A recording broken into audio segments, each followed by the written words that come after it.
আসসালামু আলাইকুম প্রিয় শিক্ষার্থীবৃন্দ। আমি সোহাগ আপনাদের সাথে আছি বেসিক কম্পিউটার অ্যাপ্লিকেশন কোর্সের সম্পূর্ণটা জুড়ে। আজকের ক্লাসের টপিক হচ্ছে আমরা একটি ব্ল্যাঙ্ক পেজ দেখব এবং কি কভার পেজ দেখব এবং কি পেজ ব্যাক এবং কি অর্ডার। আমরা এই সমস্ত টপিক সম্পর্কে আজকে একটি সুন্দর নলেজ নিব এই ক্লাসের ভিতর থেকে। প্রথমে আমরা কম্পিউটারের স্টার্ট বাটনে চলে যাব। কম্পিউটারের স্টার্ট বাটনে আসার পর আমরা মাইক্রোসফট অফিস নামে যে ফাইল সেই ফাইলে চলে যাব। সেই ফাইল থেকে আমরা মাইক্রোসফট অফিস ওয়ার্ড 2007 সফটওয়্যারটি ওপেন করব। তো সফটওয়্যারটি ওপেন করার পর আমাদের সামনে একটা পেজ আসছে, একেবারে নাল পেজ। এই যে পেজ, এই পেজ থেকে সাধারণত বলা হয় ব্ল্যাঙ্ক পেজ। আর এই পেজটা আমরা সাধারণত যদি আনতে চাই তাহলে আমরা ইনসার্ট মেনুতে চলে যাব। ইনসার্ট মেনুতে আসার পর আমরা যদি কর্নারের দিকে লক্ষ্য করি তাহলে দেখতে পাবো পেজ নামে একটি টুলস আছে। এই পেজ নামে টুলস এর ভিতরে একটি ব্ল্যাঙ্ক পেজ আছে। যদি আমরা এই ব্ল্যাঙ্ক পেজে ক্লিক করি তাহলে দেখতে পাবো নতুন একটি ব্ল্যাঙ্ক পেজ আমাদের সামনে ওপেন হয়েছে। তো আমরা ব্ল্যাঙ্ক পেজ কি এটা বুঝতে পারলাম এবং কি ব্ল্যাঙ্ক পেজ কিভাবে ওপেন করতে হয় সেটাও বুঝতে পারলাম। এখন আমরা যদি একটি কভার পেজ করতে চাই বা একটি কভার পেজ বানাতে চাই তাহলে এই যে দেখেন এই জায়গায় কভার পেজ নামে একটি অপশন আছে। এই কভার পেজে যদি আমরা ক্লিক করি তাহলে দেখতে পাবো বিভিন্ন ধরনের কভার পেজ শো করতেছে। এই জায়গাতে যে কভার পেজ গুলো আছে আপনারা যদি চান যে এই কভার পেজটা আমার চয়েস হয়েছে, সো আপনারা এই কভার পেজের উপরে ক্লিক করবেন। তো এই কভার পেজের উপরে ক্লিক করলে এই কভার পেজটা আমাদের যে ব্ল্যাঙ্ক পেজ সেই ব্ল্যাঙ্ক পেজে ওপেন হবে। ওপেন হওয়ার পর আমরা চাইলে এই জায়গাতে টাইটেল দিতে পারি এবং কি ইয়ার দিতে পারি, এবং কি আমাদের যে টপিক সেই টপিক অনুযায়ী আমরা যে কোনো ডিসক্রিপশন দিতে পারি। তো আমরা এই ডেমো যে কভার পেজ এই কভার পেজ গুলো আমরা চাইলে কাস্টমাইজ করতে পারি। এবং আমরা যদি চাই যে আমরা নতুন একটি কভার পেজ ক্রিয়েট করব, নতুন একটি কভার পেজ ক্রিয়েট করার জন্য আমরা চলে যাব পেজ লেআউট। তো পেজ লেআউটে আসার পর আমরা দেখতে পাচ্ছি যে পেজ ব্যাকগ্রাউন্ড নামে একটি টুলস আছে। এই পেজ ব্যাকগ্রাউন্ড টুলস এর ভিতরে পেজ বর্ডার নামে একটি অপশন আছে। পেজ বর্ডারে আসার পর আমরা দেখতে পেলাম যে এই জায়গায় বিভিন্ন ধরনের বর্ডারের স্টাইল দেওয়া আছে। তো আমাদের যে বর্ডার স্টাইল চয়েস হবে সেই বর্ডার স্টাইলটিকে আমরা সিলেক্ট করব। সিলেক্ট করার পর আমরা যদি চাই যে এই যে বর্ডার, এই বর্ডারের যদি আমরা চাই কোনো কালার করতে তাহলে আমরা এই জায়গা থেকে কালার করতে পারি। ধরেন আমরা এই রেড কালারটা সিলেক্ট করলাম। আমরা যদি চাই যে এই বর্ডারটাকে ছোট এবং বড় করব তাহলে আমরা এই জায়গা থেকে বর্ডারটাকে ছোট করতে পারি এবং কি বড় করতে পারি। তো আমরা একটি বর্ডার স্টাইল সিলেক্ট করলাম, কালার নির্ধারণ করলাম, বর্ডারের সাইজ নির্ধারণ করলাম, পরবর্তীতে অপশনে চলে যাব। অপশনে আসার পর এই জায়গাতে মেসোড ফর্ম নামে যে অপশন, এই মেসোড ফর্মে আসার পর আমরা ট্যাগ সিলেক্ট করে দেবো অলওয়েজ। তারপর ওকে তে ক্লিক করব। ওকে তে ক্লিক করার পর যদি আমরা আবার ওকে তে ক্লিক করি তাহলে দেখতে পাবো আমাদের পেজের ভিতর একটি বর্ডার ইনপুট হয়েছে। এই যে বর্ডার, এটা হচ্ছে আমাদের একটি লাইন বর্ডার। আমরা যদি চাই যে আমরা লাইন বর্ডার দিব না, আমরা আর্ট রিলেটেড কোনো বর্ডার দিব, তাহলে সেম একইভাবে পেজ বর্ডারে চলে যাব। পেজ বর্ডারে আসার পর এই জায়গায় আমরা যদি লক্ষ্য করি তাহলে দেখতে পাবো আর্ট নামে একটি অপশন আছে। এই আর্টে যদি ক্লিক করি তাহলে এই জায়গায় দেখেন আপনারা বিভিন্ন ধরনের আর্ট আছে। তো আপনাদের যে আর্ট চয়েস হবে সেই আর্টটাকে আপনারা সিলেক্ট করবেন। সিলেক্ট করার পর আপনারা মন মতন সাইজ করে নেবেন। তো আমরা চাচ্ছি যে 12 সাইজটা রাখতে। তো আমরা সাইজটা নির্ধারণ করলাম, নির্ধারণ করার পর অপশনে চলে গেলাম। অপশনে আসার পর টেক্সট সিলেক্ট করলাম, ওকে দিলাম এবং কি ওকে দিলাম। তাহলে দেখতে পাচ্ছি যে আমাদের পেজের ভিতরে আর্ট রিলেটেড যে বর্ডারটা আমরা চয়েস করছিলাম সেই আর্ট রিলেটেড বর্ডারটা আমাদের পেজে ইনপুট হয়েছে। তো আমরা বর্ডার দিলাম। বর্ডার দেওয়ার পর আমরা যদি চাই যে আমরা এই যে পেজ, এই যে একটা ব্রাউন পেজ, এই পেজটাকে যদি আমরা চাই কালার করতে তাহলে আমরা দেখতে পাবো এই জায়গাতে পেজ কালার, এই পেজ কালার ক্লিক করলে আমরা দেখতে পাবো বিভিন্ন ধরনের কালার। তো আমরা ইচ্ছা মতো একটি কালার করে নিলাম। তো এই যে কালার করলাম, কালার করার পর আমরা যদি চাই যে আমরা এই জায়গাতে একটি জল সাব অর্থাৎ ওয়াটার মার্ক দিব, তাহলে দেখেন এই জায়গাতে ওয়াটার মার্ক নামে একটি অপশন আছে। ওয়াটার মার্কে যদি আমরা ক্লিক করি তাহলে দেখতে পাচ্ছি যে এই জায়গায় বিভিন্ন ধরনের ওয়াটার মার্ক স্টাইল শো করতেছে। এই যে ওয়াটার মার্ক গুলো আছে, এখান থেকে আপনার মন মতন একটি ওয়াটার মার্ক আপনি সিলেক্ট করবেন। সিলেক্ট করার পর আপনারা দেখেন এই জায়গাতে এই যে ওয়াটার মার্ক, এই ওয়াটার মার্কটা কি আমাদের ইনপুট হয়েছে। আমরা যদি চাই যে না আমরা এই টেক্সটটাকে পরিবর্তন করতে চাই, তাহলে সেম একই ভাবে আমরা ওয়াটার মার্কে ক্লিক করব। ক্লিক করার পর আমরা কাস্টম ওয়াটার মার্কে চলে যাব।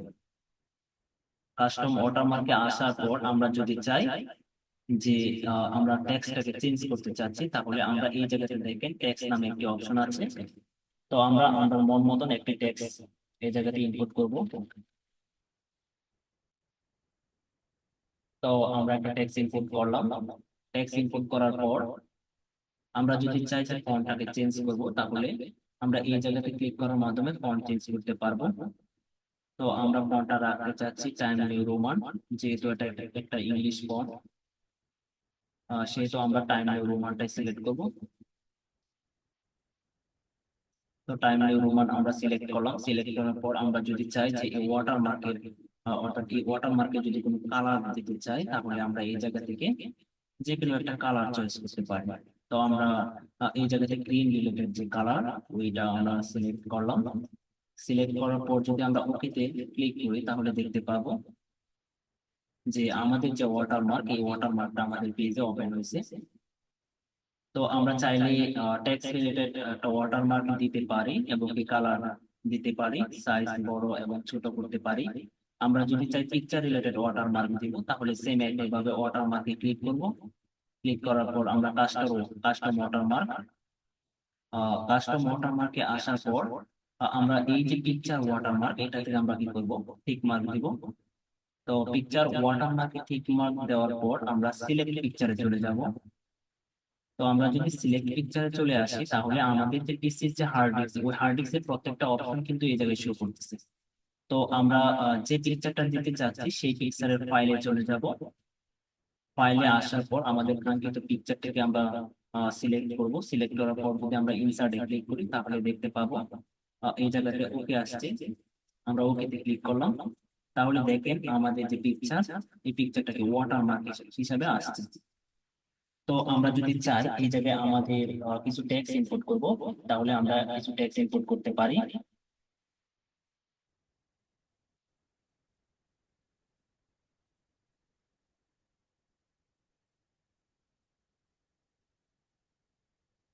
তো আমরা একটা টেক্সট ইনপুট করলাম।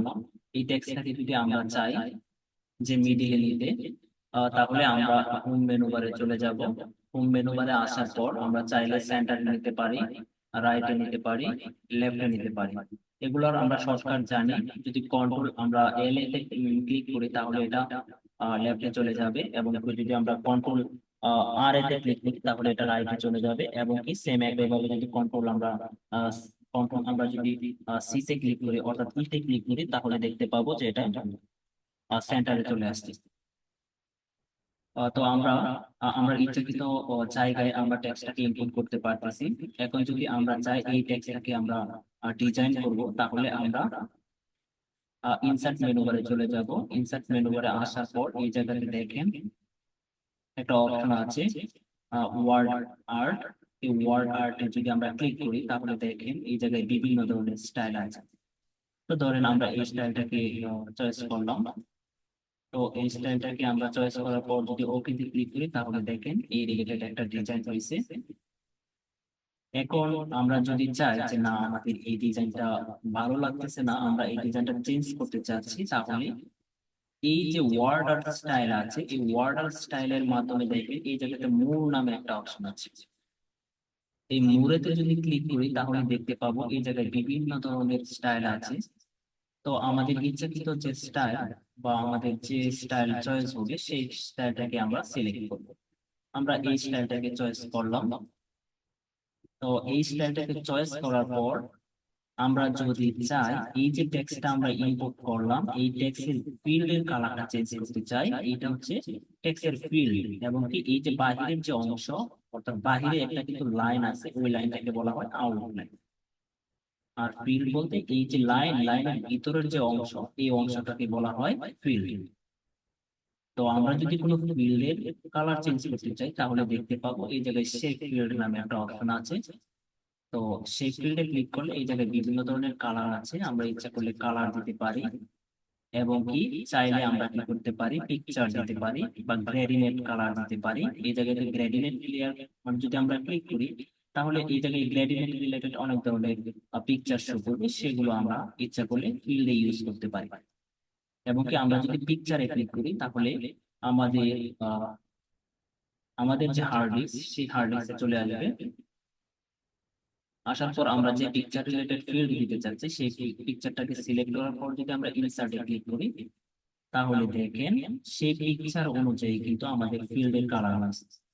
সেম একইভাবে যদি চাই যে না আমরা পিকচার রিলেটেড দিতে চাচ্ছি না, আমরা এই কালার গুলা দিতে চাচ্ছি, তাহলে আমরা চাইলে এই কালার গুলো সিলেক্ট করতে পারি। তো আমরা পিকচারটাই দিলাম। তো পিকচার দেওয়ার পর আমরা যদি চাই যে আউটলাইনের একটা কালার দেওয়ার জন্য, তাহলে শেপ আউটলাইনে চলে যাব।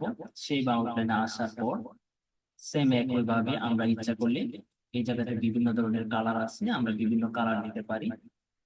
আমরা চাচ্ছি যে এই রিলেটেড কালারটা দেওয়ার জন্য ব্লু কালারটাই দিলাম। তো কালারটা দেওয়ার পর আমরা যদি চাই যে এই যে শেপ, এই শেপটা দেখেন, এই শেপটাকে যদি আমরা চেঞ্জ করতে চাই, তাহলে দেখেন এই জায়গাতে চেঞ্জ শেপ আছে, এই জায়গাতে বিভিন্ন ধরনের শেপ আছে। তো এই শেপে যদি আমরা ক্লিক করি, তাহলে দেখেন আমাদের শেপটা কিন্তু এরকম হয়েছে, অর্থাৎ টেক্সটের দেখেন পরিবর্তনটা। আমরা যদি চাই যে এই রিলেটেড শেপ দেওয়ার জন্য, তাহলে আমরা এই রিলেটেড শেপ দিতে পারি। এই জায়গাতে বিভিন্ন ধরনের শেপ আছে, আপনারা ইচ্ছাকৃত অনুযায়ী যে শেপ আপনাদের চয়েস হবে সেই শেপ থেকে আপনারা সিলেক্ট করবেন। তো আমরা চাচ্ছি যে এই শেপটাই থাক, এই শেপটাই দিলাম। তো আমরা শেপ দিলাম। শেপ দেওয়ার পরবর্তীতে আমরা যদি চাই যে এই জায়গাতে আহ, এই যে টেক্সট, এই টেক্সটের উপরে যদি আমরা কোনো ইফেক্ট দিতে চাই, তাহলে এই যে দেখেন একটা ইফেক্ট অপশন আছে। এই ইফেক্টে যদি আমরা ক্লিক করি, তাহলে দেখেন এই জায়গাতে বিভিন্ন ধরনের ইফেক্ট আছে। আপনাদের যে ইফেক্ট চয়েস হবে সেই ইফেক্টে আপনারা ক্লিক করবেন। তো আমরা চাচ্ছি যে এই যে একটা ইফেক্ট, এই ইফেক্টটাকে আমরা দেওয়ার জন্য, সো আমরা এই ইফেক্টটাকে ক্লিক করলাম। ইফেক্ট আমরা দিলাম। যদি আমরা চাই থ্রি ডি রিলেটেড কোনো ইফেক্ট করতে, তাহলে আমরা এই যে থ্রি ডি ইফেক্টে ক্লিক করব। থ্রি ডি ইফেক্টে ক্লিক করার পর এই জায়গাতে দেখেন বিভিন্ন ধরনের থ্রি ডি ইফেক্ট আছে। তো আপনারা যে ইফেক্ট চয়েস হবে সেই ইফেক্টটাকে আপনারা সিলেক্ট করবেন। তো আমরা কোনো থ্রি ডি ইফেক্ট দিতে চাচ্ছি না। যদি আপনারা চান তাহলে থ্রি ডি ইফেক্ট ইউজ করবেন। এখন কথা হলো, আমরা যদি চাই এই টেক্সটের পজিশন চেঞ্জ করব, আমরা পজিশন চেঞ্জ করে সাধারণত হোম মেনু বার থেকে দেখছি। এবং আমরা যদি চাই যে না আমরা এই যে শেপ, এই শেপের ভিতর থেকে আমরা কোনো পজিশন চেঞ্জ করব, তাহলে দেখেন এই জায়গাতে দেখেন পজিশন নামে একটি অপশন আছে। এই যে পজিশন নামে একটি অপশন আছে, এই পজিশনে আসার পর যদি আমরা এটাতে ক্লিক করি, তাহলে দেখেন টেক্সটটা মিডিলে থাকতেছে। এবং যদি আমরা এটাতে ক্লিক করি, তাহলে টেক্সটটা কিন্তু লেফটে চলে আসছে। এবং এটাতে যদি ক্লিক করি, তাহলে দেখেন রাইটে চলে যেতেছে। সেম একইভাবে এই জায়গাতে বিভিন্ন পজিশন আছে, আপনারা ইচ্ছাকৃত মতো আপনারা পজিশন সিলেক্ট করে নেবেন। তো আমরা সেন্টারে রাখলাম। সেন্টারে রাখলাম। এখন কথা হলো, এই যে টেক্সটটাকে যদি আমরা চাই এরকম ভাবে মুভ করাতে পারতেছি, যে কোনো জায়গায় আমরা মুভ করাতে পারতেছি। যদি কোনো সময় এই টেক্সটটা মুভ না হয়, তাহলে আপনারা এই যে টেক্সট আছে, এই টেক্সটে যদি আপনারা ক্লিক করেন, তাহলে দেখতে পাবেন টেক্সট বিহাইন্ড নামে একটা টেক্সট আছে। এই জায়গাতে যদি আপনারা ক্লিক করেন, তাহলে দেখবেন অটোমেটিক্যালি মুভ হবে। তো আমারটা যেহেতু টেক্সট বিহাইন্ড দেওয়া ছিল, সেহেতু আমাদেরটা মুভ হইতেছে। যদি কারো পিসিতে টেক্সট বিহাইন্ড যে অপশন, সেই অপশনটা যদি ওপেন না থাকে, তাহলে আপনারা এই টেক্সট অপশনে যাওয়ার পর টেক্সট বিহাইন্ডে ক্লিক করার মাধ্যমে টেক্সট অপশনটা আপনারা ওপেন করে নেবেন। তাহলে আপনারা ইচ্ছাকৃত হবে যে কোনো জায়গায় আপনারা টেক্সটটাকে মুভ করাতে পারবেন। তো আশা করি আপনারা একটি বর্ডার দিতে পারবেন, আর টেক্সটের বিভিন্ন ডিজাইন করতে পারবেন, ওয়াটারমার্ক দিতে পারবেন। ওয়াটারমার্ক দেওয়ার পর এখন যদি আমরা এই জায়গাতে সাবজেক্ট লিখি, আমাদের যে কভার পেজের যে ইম্পর্টেন্ট বিষয়গুলো, এই বিষয়গুলো যদি আমরা এই জায়গায় ইনপুট করি, তাহলে আমাদের একটি কভার পেজ ক্রিয়েট হইতেছে। তো আশা করি আমরা ইচ্ছাকৃত ভাবে বা আমাদের মন মতো একটি কভার পেজ আমরা ক্রিয়েট করতে পারবো। তো আজকের ক্লাস অনুযায়ী আমরা ব্ল্যাঙ্ক পেজ কি ওইটা বুঝলাম, কভার পেজ কি ওইটা বুঝলাম, এবং পেজ ব্যাক ওয়ার্ড আর বুঝলাম। পেজ ব্যাকটা হয়তো ক্লিয়ার হয় না। তো পেজ ব্যাকটার জন্য আমরা ইনসার্ট অপশনে আসলাম, আসার পরবর্তীতে এই যে পেজ ব্যাক, এই পেজ ব্যাকে যদি ক্লিক করি আমাদের দেখেন এই জায়গায় কয়টা পেজ আছে। এই জায়গায় টোটাল পেজ আছে হচ্ছে তিনটা। এই তিনটা পেজ অর্থাৎ একটা পেজ থেকে আরেকটা পেজের যে মাঝামাঝি যে একটা ব্রেক, ওই ব্রেক অপশন কিন্তু অটোমেটিকলি নিয়ে যাইতেছে। আপনারা দেখেন, খেয়াল করেন, তাহলে দেখেন এটা অটোমেটিকলি ব্রেকে নিয়ে আসছে।